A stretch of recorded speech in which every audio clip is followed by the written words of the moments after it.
क्या उन्होंने शानदार वो संचालन करते हैं और क्या आपको जानदार बातें बताते हैं। और नाम भी है वाह भाई वाह, हंसी का मुस्कुराहट का शो। 4 पंक्तियां सुनिएगा कि बात जरा भी नहीं अधूरी, ये बिल्कुल ही पूरी है। अच्छा, चाहे कैसी भी हालत है, कैसी भी मजबूरी है, दिल की बीमारी से रखनी अगर हमेशा दूरी है, तो सारे दुख दर्द भूलकर हंसना बहुत जरूरी है। बढ़िया, वाह क्या कि रोटी चाहे पतली सी होवे चाहे मोटी, मोटी को भी खाता है भूखा थका आदमी। आदमी में आती जाती रात दिन ही कमी है कि और होवे पैसा। पैसे से ले लूं एक वायुयान जैसे मैं रात दिन घूमू होटलों में और बोतलों को चूमू झूमू नाचू गाऊं ताता थैया के लिए कुछ और हो रुपये के भरे हो मैं बक्से गरम से हो बिगड़े करम से ही चूम लूं मैं चोटी। वाह, चोटी पे भी तो खाएगा वही 4 रोटी। क्या बात, बहुत बढ़िया प्रवीण, बहुत अच्छे। और इस रोटी खाने की प्रक्रिया में घर में बहुत सारे काम होते हैं, पति पत्नी के बीच बहुत सारे संवाद होते हैं। मैं तो अभी पिछले दिनों अपनी श्रीमती जी को लेकर हरियाणा गया एक कवि सम्मेलन में। वहां से लौट रहा था तो मैंने देखा एक पति पत्नी का झगड़ा चल रहा था। अच्छा, पत्नी पति से कह रही थी यदि तुम झूठ बोल रहे हो ना तो भगवान तुम्हें आज ही उठा ले, और यदि मैं झूठ बोल रही हूँ तो मुझे अभी विधवा कर दे। अब पति की समझ में बाद में आया सिक्का कहीं भी गिरे मामला उसी का साफ होना। तो एक छोटी सी रचना सुनिएगा। शादी के बाद पहली ही मुलाकात में पत्नी पर रौब डालने के लिए पति ने कहा बात ही बात में, देखो मैं जिंदगी को अपनी शर्तों पर ही जीता हूँ, रोजाना क्लब जाता हूँ, ताश खेलता हूँ और दारू भी पीता हूँ। अच्छा, अब तुम भी अपने बारे में बताओ। तो लड़की बोली जी बिल्कुल भी मत घबराओ, तुम्हारी और मेरी खूब छनेगी, जितनी बननी चाहिए उससे भी ज्यादा बात बनेगी। तुम जैसा पीने वाला ढूंढने के लिए पिताजी ने 4 साल तक समय की बर्बादी की है, चिंता मत करो दोनों के गुण मिलाकर ही शादी की है। चिंता मत करो दोनों के गुण मिलाकर ही शादी की है, चिंता मत करो दोनों के गुण मिलाकर ही शादी की है। एक और रचना सुनिएगा। हम लोग कवि सम्मेलन में घूमते हैं, आते हैं, जाते हैं और घटनाएं घटित होती हैं। अभी पिछले दिनों की शाम कवि सम्मेलन से लौटते समय हमारा पांव अचानक एक बोतल से टकराया। अच्छा, मैंने घबराकर बोतल को उठाया और सक पकाकर जैसे ही ढक्कन खोला विस्फोट के साथ छूट गया बम का गोला। चारों ओर फैल गया धुआं ही धुआं। धुएं के बादलों के बीच एक बहुत बड़ा जिन्न प्रकट हुआ।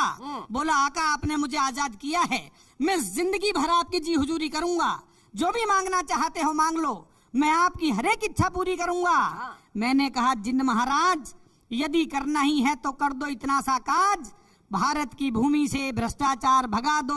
अच्छा। जिन्न बोला मैं वापिस बोतल में घुस रहा हूँ, तुम ऊपर से ढक्कन लगा दो, तुम ऊपर से ढक्कन लगा दो। अरे वाह भाई वाह। तो ये कवि की पीड़ा है जो प्रतीकों के माध्यम से बताता है कि जिन्न भी कह सकता है और कहता है कि भाई मैं भ्रष्टाचार नहीं भगा सकता, मैं वापस बोतल में जा रहा हूँ, ऊपर से ढक्कन लगा दो। लेकिन हम ढक्कन नहीं लगाना। गम भगाने की बात। लेकिन शैलेश भाई लोग बिना मतलब टेंशन लेते हैं। अच्छा, टेंशन लेने की लोगों की टेंडेंसी है। मैं एक दोस्त के घर पे गया, बड़ी टेंशन में बैठा हुआ था।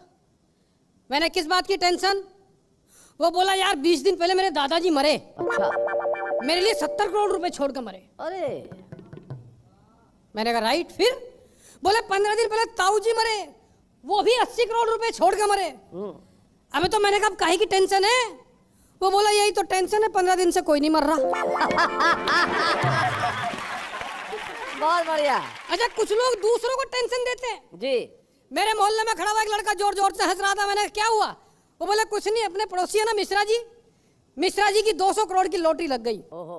अबे मैंने कहा लॉटरी मिश्रा जी की लग गई, तू क्यों मजा ले रहा है? वो बोले कुछ नहीं, मिश्रा जी का लॉटरी का टिकट खो गया। लोगों की अपनी अलग अलग टेंशन। एक और मेरा दोस्त बड़ी टेंशन में बैठा हुआ था। मैंने किस बात की टेंशन? वो बोला यार सोच रहा हूँ 1 लीटर पेट्रोल और 1 बियर की बोतल दोनों का रेट सेम हो गया। अच्छा। अबे तो मैंने कहा टेंशन की क्या बात है? बोले भाई साहब कंफर्म नहीं कर पा रहा हूँ, घूमने चला जाए कि झूमने चला जाए। बहुत अच्छे, बहुत बढ़िया मुकेश। लोग कहाँ से, अच्छा कुछ लोग बिल्कुल टेंशन नहीं लेते। मेरे मोहल्ले में हरदीप सिंह रहता है। परवीन, हरदीप सिंह का एक मोबाइल चोरी करके एक चोर भाग रहा था। मैंने कहा हरदीप, वो चोर तेरा मोबाइल चोरी करके भाग रहा है, उसे पकड़। अरे बोले भाई साहब काहे को टेंशन लेनी, चार्जर तो मेरे पास ही है। बहुत बढ़िया मुकेश, बहुत लोग अच्छे। कैसे कैसे टेंशन लेते हैं। अच्छा कहाँ कहाँ से टेंशन आ जाती है। आप तो पढ़े लिखे लोग हैं, लेकिन आजकल मैनेजमेंट कॉलेज इतने खुल गए, जैसे हाईवे पे मैनेजमेंट कॉलेज खुल रहे, जैसे पहले ढाबे खुलते थे। अच्छा, ऐसे ही एक मैनेजमेंट कॉलेज में एक लड़का एमबीए में एडमिशन लेने के लिए लाइन में लगा हुआ था। उसने वहां के वॉचमैन से पूछ लिया, बोले वॉचमैन जी मैं यहाँ पर एमबीए में एडमिशन लेना चाहता हूँ, कॉलेज बढ़िया तो है ना। वॉचमैन बोला जी कॉलेज बहुत बढ़िया, एमबीए मैंने यहीं से कर रखी है। वाह, बहुत बढ़िया। लोग कहाँ कहाँ से टेंशन लेते हैं। अच्छा टेंशन लेने की बातें बड़ी अजीब अजीब है। मैं तो आजकल चश्मा लगाने का दौर है, सब लोग चश्मा लगाते हैं। मैं एक ऐसे आदमी को जानता हूँ जो 4 चश्मे लगाता है, 4। अच्छा, मैंने कहा यार एक साथ 4 क्या करता है। वो बोले एक नजदीक का है। मैंने कहा राइट, दूसरा, बोले दूसरा दूर का है। अच्छा, मैंने कहा और तीसरा, बोले तीसरे से ये देखता हूँ इसमें कौन सा नजदीक का है और कौन सा दूर का है। अरे मैंने कहा ग्रेट ग्रेट। और चौथा, बोले चौथा लगा कर रात को सो जाता हूँ, सपना एकदम क्लियर दिखाई देता है। बहुत अच्छे। लोग कहाँ कहाँ से टेंशन लेते हैं। अच्छा पिछले दिनों तो एक वैज्ञानिक बड़ी टेंशन में बैठा हुआ था। हाँ। वैज्ञानिक बड़ी टेंशन में बैठा हुआ था, वैज्ञानिक को भी टेंशन आ गई। मैं चला गया उसके पास, मैंने किस बात की टेंशन। वो बोला यार शादी क्या होती है ये जानने के लिए मैंने शादी की। मैंने कहा राइट फिर। बोले मेरी समझ में नहीं आ रहा कि विज्ञान क्या होता है।